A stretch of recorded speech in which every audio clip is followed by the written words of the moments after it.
নিজের পায়ে নিজের কুড়াল মারার গল্প শুনতে চান? আমি সোহাগ, বয়স 32 বছর।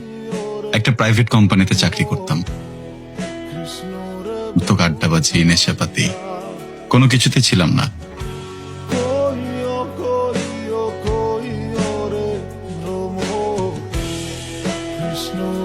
বছর ঘুরতেই ঘর আলোকিত করে জন্ম নিল পরীর চেয়েও ফুটফুটে সুন্দর এক কন্যা। ওই মুখের দিকে তাকিয়ে মনে হলো আমি এই পৃথিবীর সব থেকে সুখী মানুষ।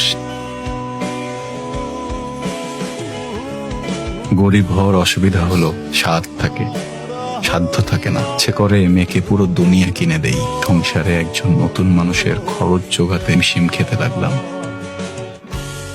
আমার অভাবের গল্প শুনে ও আমাকে আউটসোর্সিং কাজের ক্লায়েন্ট দিল। ডলার আসতে লাগলো হাতে। সংসারের অভাবী রুগ্ন চেহারাটা খানিকটা ঢাকা পড়ল। দিনে 17-18 ঘন্টা কাজের ক্লান্তি, ঘুমের স্বল্পতার প্রভাব পড়তে লাগলো অফিসের কাজে। ছোট্ট একটা ভুলে চাকরি যায় অবস্থা।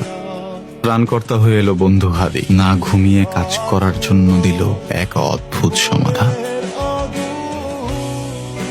মেজাজ খিটখিটে হয়ে থাকে সারাক্ষণ, মানুষকে বেশিক্ষণ সহ্য করতে পারি না। উত্তর দিচ্ছ না কেন? টাকা কোত্থেকে পাইছো?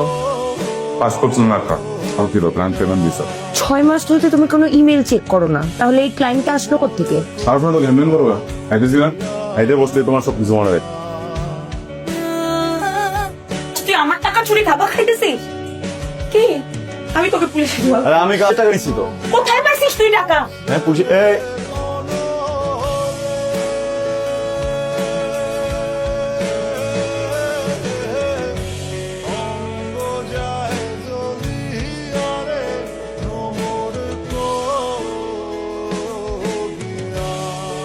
শেষ পর্যন্ত মেয়ের গহনা। আর কত নিচে নামবা তুমি? না, এই তো অন্য কারণে। ভুল ভাবতেছি না? যখন আমার টাকা চুরি করছো তুমি করছো, আমি বুঝলাম, কিন্তু মেয়ের গহনাটা ছাড়বা না। ভালো হয়ে যাওয়ার চেষ্টা করতেছি, তো একটু বদলাই দিচ্ছি। তুমি ভালো হয়ে যাবা? তুমি তো 2 বছর চেঞ্জ হতে পারো নাই। পারছো? তোমার মতো একটা সাইকোপ্যাথ কখনো ভালো হবে না।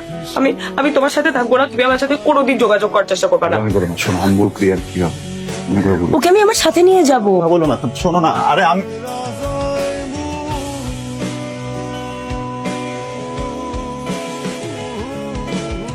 অর্ডার